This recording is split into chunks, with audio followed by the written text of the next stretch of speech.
Bhubharati లోగోను ఆవిష్కరిస్తున్న CM Revanth Reddy రైతు సమస్యలకు శాశ్వత పరిష్కారం పైలట్ ప్రాజెక్ట్ గా 4 మండలాల ఎంపిక తెలంగాణ పోరాటాలన్నీ కూడా భూమితోనే ముడిపడి ఉన్నాయి. ప్రజలకు రైతులకు పీడకలగా ధరణి చెప్పినట్టుగానే దానిని బంగాళాఖాతంలో వేశాం. 10% చెడ్డవారుంటే వ్యవస్థనే తప్పుపడతారా? అలాంటి ఆలోచన ఉన్నవారిని సమాజానికి దూరంగా ఉంచాలి. ప్రభుత్వం రెవెన్యూ సిబ్బంది వేరు కాదు. ఆధార్ మాదిరిగా భూదార్ నెంబర్ అట. వామ్మో, ఆధార్ మాదిరిగా భూదార్ నెంబర్ అట. రేవంత్ రెడ్డి శిల్పకళా వేదికగా భూభారతి ప్రారంభం. 10% చెడ్డవారుంటే వ్యవస్థనే తప్పుపడతారా? 10% చెడ్డవారు కాదురా నాయన అన్న రేవంత్ అన్న. మీ ఆ భూభారతికి పెట్టినటువంటి ఎవరైతే ఆ మహానుభావుడు పుణ్య పురుషుడు ఆ నవీన్ మిట్టల్ ఉన్నాడో, ఆ నవీన్ మిట్టల్ దందాలు నీకు ఎరికయ్యే పక్కన పెట్టుకున్నావు ఫండింగ్ ఇచ్చిండు అని చెప్పి. సో ప్రతిపక్ష నాయకుడుగా రేవంత్ రెడ్డి ఏదైతే ప్రశ్నించిండో, ఇప్పుడు ప్రభుత్వంలోకి ముఖ్యమంత్రి అయిన తర్వాత ఆ ప్రశ్నలకు ప్రశ్నలే మిగిలినాయి. దానికి జవాబులు మరి రేవంత్ రెడ్డి గారు వెతుక్కోలేనటువంటి పరిస్థితి. ఎవడైతే అడ్డగోలుగా గత ప్రభుత్వంలో దోచుకున్నాడో ఆ దోచుకున్నటువంటి ఐఏఎస్ లను పక్కన పెట్టుకొని నడుపుతున్నటువంటి the great legendary leader Revanth Reddy గారికి నా హృదయపూర్వక నమస్కారాలు. సో మీరు చెప్పింది ఏంటి, మీరు చేసేది ఏంటి అనేది మీకు మీరు వేసుకోవాల్సినటువంటి ప్రశ్న. బహుశా మీకు మీరు ప్రశ్నకి వేసుకోవడానికి కూడా మీకు టైం దొరకట్లేదు అనుకుంటా. ఓకే, సో ఎన్నో సమస్యలు ఉన్నాయి.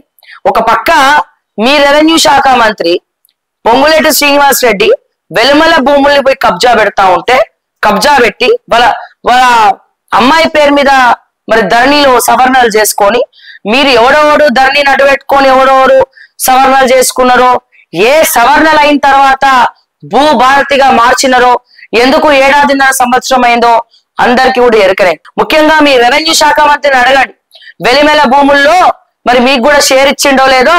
అందుకే రేవంత్ రెడ్డి కూడా పట్టించుకోవట్లే, అందుకే రేవంత్ రెడ్డి కూడా సైలెంట్ గా ఉన్నాడు అని చెప్పి మనకి క్లియర్ గా అర్థమవుతా ఉంది. ఎండనక వాననక టెంట్ కింద ఇంకా మా గిరిజన రైతులు అక్కడే ధర్నా కూర్చుంటా ఉంటే మీకు కొంచెం కూడా సిగ్గు అనిపిస్తలేదా అని చెప్పి నేను అడుగుతా ఉన్నా తెలంగాణ ప్రభుత్వానికి. మరి ఇది ప్రజాస్వామ్యమా? ఇది ప్రజా తెలంగాణ ప్రభుత్వమా? ఈ రోజున బిఆర్ఎస్ పార్టీ నాయకులు, ఎందుకంటే ఆ వెలిమల ల్యాండ్స్ వెనకాల హరీష్ రావు హస్తం ఉంది, కేటీఆర్ హస్తం కూడా ఉంది. అందుకే వాళ్ళు కూడా అక్కడికి వెళ్ళి మాట్లాడే పరిస్థితి కూడా లేదు ఆ గిరిజన రైతుల తరపున. ఎందుకంటే ఇక్కడ క్లియర్ గా అర్థమవుతోంది, గ్రూప్ 1 విషయాల్లో మీరు అందరు ఒకటే, అందరు అమ్ముడుపోయినారు. అట్లాగే ఇక్కడ వెలిమెల విషయంలో కూడా మీరు అందరు అమ్ముడుపోయినారు. గత ప్రభుత్వం పావులు కలిపింది, మీరు దాన్ని క్యాష్ చేసుకున్నారు. అందుకే కేటీఆర్ గాని, జిల్లా మంత్రి సబితాయిందర్ రెడ్డి మాజీ మంత్రి గాని, లేకపోతే ఈ ఏమంటాం మీ దుద్దిల్ల శ్రీధర్ బాబు గాని, లేదంటే ఆ రెవెన్యూ శాఖ మొత్తం వాళ్ళ బిడ్డ పేరు మీద ఆ భూములని రాయిపించుకున్నాడు కదా అపర్ణకిచ్చి వాళ్ళకిచ్చి. అండ్ మిగతా కల్వకుంట్ల తారక రామారావు బిఆర్ఎస్ వర్కింగ్ ప్రెసిడెంట్ గాని, తన్నీరు హరీష్ రావు గాని అందరు కలిసి వాళ్ళ కన్నీరే మిగిలిచ్చినారు. ఇంకా ఎండ కింద ఈ ఎండల మండుటెండలో కూడా టెంట్ కింద గిరిజన రైతులు నిరసన వ్యక్తం చేస్తా ఉంటే బిఆర్ఎస్ పార్టీ మాట్లాడతలేదు, మాట్లాడే పాపాన పోలేదు. బీజేపీ ఏదో రావాలి కాబట్టి ఒక నిమిషం నామమాత్రపు చూపు చూసినట్టు వెళ్ళకపోతే మన మాకేడ సెగ అంటుకుంటుందా అని చెప్పి అప్పుడెప్పుడో మా మెదక్ ఎంపీ వాక్చాతుర్య నేత ఫైర్ బ్రాండ్ రఘునందన్ రావు గారు పోయిండ్రు, అట్లా పోయిండ్రు, ఇట్లా వచ్చారు. ఆ తర్వాత మళ్ళా వాళ్ళు అక్కడే కూర్చోవడం జరుగుతోంది, అక్కడ అదే నడుస్తా ఉన్నది. ఇక మాకు సంబంధించినటువంటి కొంతమంది కూడా పోతున్నారు, మళ్ళీ వాళ్ళు ఏమని ఇస్తే తీసుకుంటున్నారు, వస్తున్నారు. ఇక ఎవరిష్టం వాళ్ళది అయిపోయింది తెలంగాణలో. ఏం చేస్తాం మరి?